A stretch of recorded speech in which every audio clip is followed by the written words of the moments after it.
다리 시림에 대한 강의에 이어서 이번에는 실제 치료 사례들을 만나볼 시간입니다.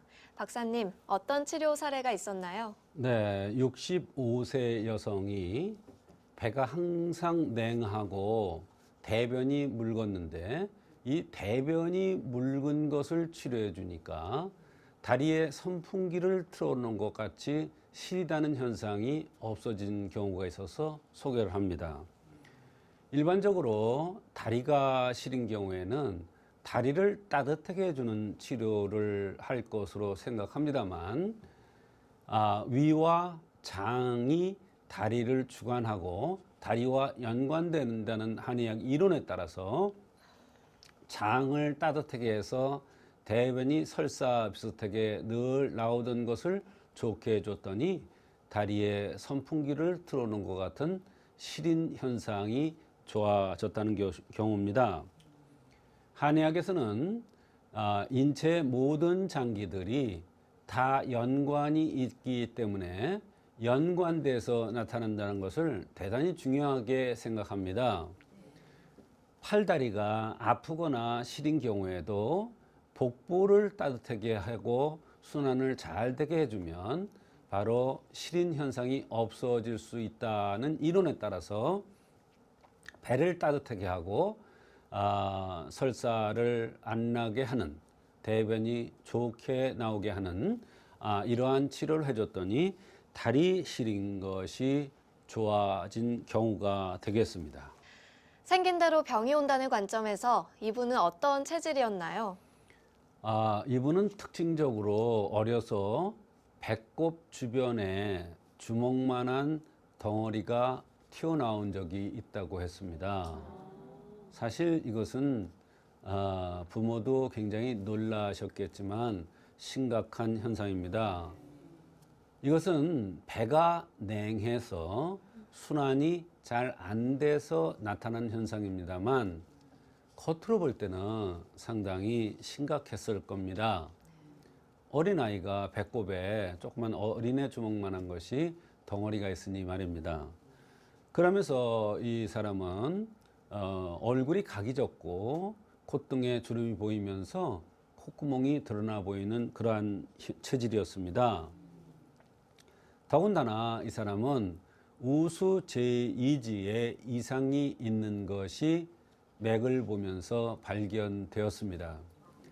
한의학에서 병을 치료하거나 병의 원인을 찾아냈을 때 손가락, 발가락에 손톱에 이상이나 손가락에 이상이 있는 경우 경락에 이상이 있는 것으로 보고 그것을 우선적으로 봐줘야 되는데 우수제이지라는 것은 대장이 차고 장이 좋지 않다는 그러한 경락과 연관되기 때문에 감이 이중탕이라는 그 흠을 보완하기 위해서 그 감이 이중탕을 투여했는데 굉장히 좋은 효과가 있었던 것입니다.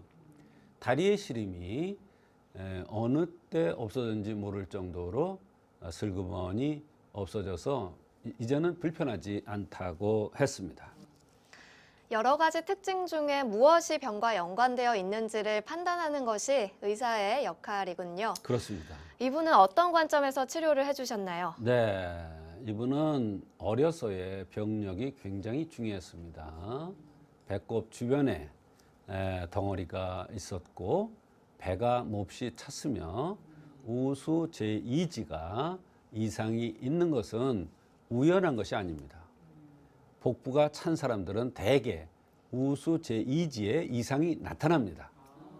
손톱이 이상하게 났는데 그것이 정상적으로 안 나요.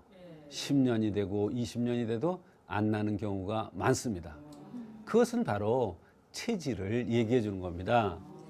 의사한테 어떻게 보면 힌트를 주는 거예요.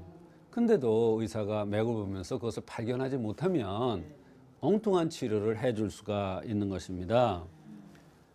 이분은 이런 증상을 볼 때 선천적으로 배가 냉해서 순환이 안 되는 체질이라는 것을 알 수가 있는 것입니다. 배는 태양총이라고 합니다. 태양총이라는 것은 뭐냐면 태양과 같이 배가 따뜻한 것입니다.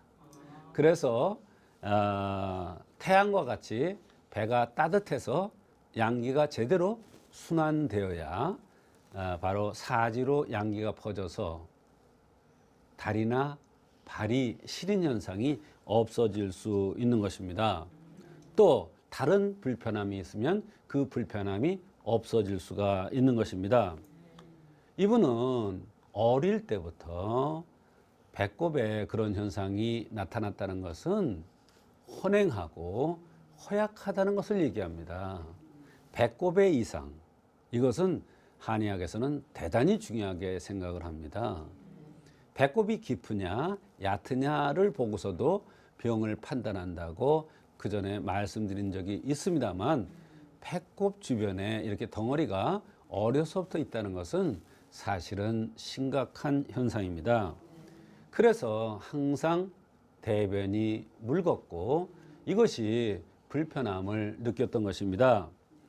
이것과 연관돼서 바로 우수 제2지의 이상이 왔던 것이고, 그것을 보고 배가 냉한 것으로 판단되어서 감히 이중탕을 선방하여서 좋은 효과가 있었던 것입니다. 환자가 불편해했던 다른 증상들도 설명해 주시죠. 네, 이 환자는 양측 발등에 실지렁이 같은 것이 드러나고 있었습니다. 이것은 바로 순환이 안 되고 양기가 거기까지 뻗어나가지 못한다는 것을 암시해 주는 것입니다. 그러면서 이게 하지 정맥류 같이 나타났는데 마찬가지 현상이죠.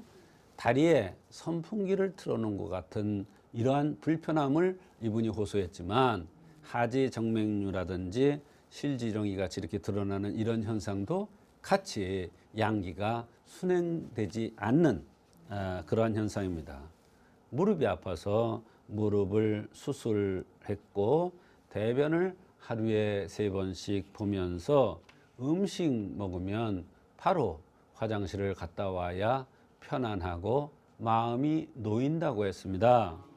소화는 잘 되나 입맛은 좋고 무릎 수술 후에 감기약 외에는 다른 것은 먹은 적이 없고 양쪽 관절이 좋지 않아서 관절약을 복용 중이고 윗배가 부르고 발뒤꿈치가 아프고 여성인데도 남자 배와 같이 배가 많이 나왔고 난관 수술 후 배꼽에 진물이 나면서 배에 힘이 없었고 봄만 되면 땅속으로 꺼져 들어가는 것 같이 힘들면서 3년 전에는 먹어도 배가 고프고 봄에 식은땀이 나고 허전하면서 주변 환경으로 남편이 오랫동안 알아놓아서 경제적으로도 어렵고 손자를 그래서 봐주고 있다고 했습니다.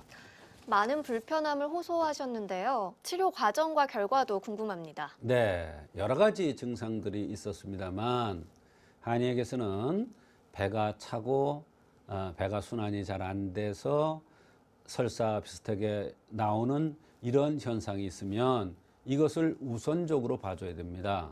또한 손가락에 이상이 있다는 것은 배가 차다는 것을 얘기해 주기 때문에 더욱 그러한 이론이 성립되는 것입니다. 그래서 감히 이중탕이라는 약을 20첩을 투여했습니다. 이 약은 이중탕에 적폭령 후박을 넣은 것인데요. 바로 한설이라고 해서 배가 냉해서 나타난 설사에 이용하는 그러한 아주 명방입니다. 이 약을 복용하면서부터 몸이 상당히 편안해지는 것을 느낄 수가 있었답니다. 힘이 너무나 없었는데 이것도 약간씩 좋아졌고, 그래서 다시 같은 약을 20첩을 더 투여했는데 상당한 변화가 있었습니다. 대변 보는 횟수가 많이 줄었답니다. 원칙적으로는 대변을 하루에 1번씩 봐야 되는데 이분은 3번씩 봤었는데 그 횟수가 한 번 정도로 많이 줄었다고 했습니다. 다리 시림과 속쓰림, 비염, 발꿈치의 통증, 헛배 부름도 많이 개선이 되었다고 했습니다. 이전에 맹무추고 진땀이 났는데 약을 먹으니 촉촉한 땀이 나고 마음이 편안해지고 속이 꽉 찬 느낌이 들면서 피곤도 훨씬 덜하다고 했습니다.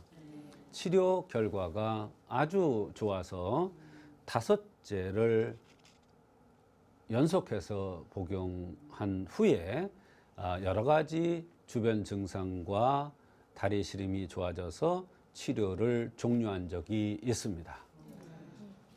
몸의 불편함이 개선이 되니까 마음까지 안정이 되셨습니다. 참 다행입니다.